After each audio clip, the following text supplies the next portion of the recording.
అందుకే ఈ సభలో ఎంతమంది పేరెంట్స్ ఉన్నారో నాకు తెలియదు, కానీ ఈ సభలో ఎంతమంది తల్లిదండ్రులు వచ్చారో నాకు తెలియదు, కానీ మీ పిల్లలు కనుక ఈ సభకు రాకపోతే మీరు సిగ్గుపడండి. మీ పిల్లలు ఇప్పుడు ఏం చేస్తున్నారు? వాట్సాప్ చాటింగ్ చేస్తున్నారా? ఇంట్లో ఏమి ఎరగదీస్తున్నారు? మీ పిల్లలు ఏం చేస్తున్నారు? ఊరి మీద బలాదూరు చేస్తున్నారా? మీ పిల్లలు ఏరి? మీ పిల్లలకు ఒక సభ అంటూ ఉండదా? క్రైస్తవ విలువలు ఉండవా? ఒక వాక్యము, ఒక ప్రార్థన, సండే స్కూల్, యూత్ మీట్లు ఇవేమి ఉండవా? మీ పిల్లల్ని దేనికి పెంచుతున్నారు? మీ పిల్లలకి యెహోవా యందలి భయభక్తులు నేర్పించట్లేదు కనుకే మీ పిల్లల చదువులు మీకు కలిసి రావు, వాళ్ళకి కలిసి రావు.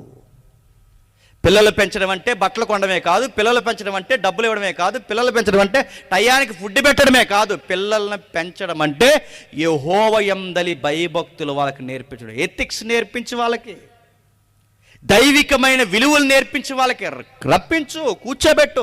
ఇక్కడ దైవజనుల వాక్యం చెబుతున్నారు, రే 4 మొక్కలు నేర్చుకోరా దేవుడు గురించి, నీ చదువు బాగుంటుంది, నీ భవిష్యత్తు బాగుంటుంది, నీ ఉద్యోగ ప్రయత్నాలు బాగుంటాయి, దేవుడు అన్నీ కలిసి వచ్చేలా సమస్తము సమకూర్చి జరిగిస్తాడ్రా, కాస్త దేవుడు అనే భయభక్తులు పెట్టుకోరా అని చెప్పు నీ బిడ్డలకి. ఇవేం చెప్పరు మీ బిడ్డలకి. ఏం చెప్తారు చెప్పినా? ఆడు బలాదూరు చేస్తాడు, సంవత్సరం అంతా ఆడు ఇష్టానుసారంగా తిరుగుతాడు. ఆడు సంవత్సరం అంతా ఇష్టానుసారం తిరిగితే సరిగ్గా పరీక్షల టైంలో ఆయన తీసుకొస్తారు పాస్టర్ గారి దగ్గర. పరీక్షల టైంలో పరీక్షల టైంలో పాస్టర్ గారు తీసుకొచ్చి, పాస్టర్ గారు వీడికి ఎగ్జామ్స్ ఉన్నాయండి, బాబు కోసం ప్రార్థన చేయండి, కొంచెం బాగా డీప్గా జ్ఞాపకం చేసుకోండి, ఆ బాబు కోసం ప్రార్థన చేయండి. ఇప్పుడు పాస్టర్ గారు ఏడ్చేసి చేసేయాలన్నమాట. ఏమనంటే, బాబు చాలా కష్టపడి చదివారు ప్రభువా, పరలోకం నుంచి నువ్వు ఎలాగైనా సరే గొప్ప దీవులతో వీడికి ఆన్సర్స్ వీటి పంపించాలి, చేయాలా?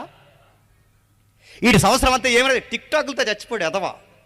వీడి సంవత్సరం అంతా ఏం చేశాడు? ఫేస్బుక్లో చచ్చాడు. వీడి సంవత్సరం అంతా ఇన్స్టాగ్రామ్లో చచ్చాడు. వీడి సంవత్సరం అంతా సోషల్ మీడియాలో, వాట్సాప్లో చచ్చాడు. ఇలా తోడు కోసం ఇప్పుడు పాస్టర్ గారు ఏమైనా ప్రార్థన చేస్తారో, వీడికి భక్తి ప్రార్థన, ఒక బైబిల్ అధ్యాయం వీడికి ఏమీ లేనప్పుడు వీడి చదువుల్లో వీడి ఎదిగిన తర్వాత ఎవడికి ఉపయోగము? దరిద్రం వీడు. నీ ఇంటికి దరిద్రం, సమాజానికి దరిద్రం, చివరికి దేవుని రాజ్యానికి వ్యతిరేకం వీడు. వీడి కొరకు ఏమని ప్రార్థన చేయాలి? అందుకే నీ పిల్లలకి భయభక్తులు నేర్పించు, బైబిల్ నేర్పించు, నీ పిల్లలకు ప్రార్థన నేర్పించు, నీ పిల్లలకి పెద్దల గౌరవాలు నేర్పించి, ఇవన్నీ రావాలి అంటే ఈ దేవుడు అంటే ఏంటో నేర్పించు.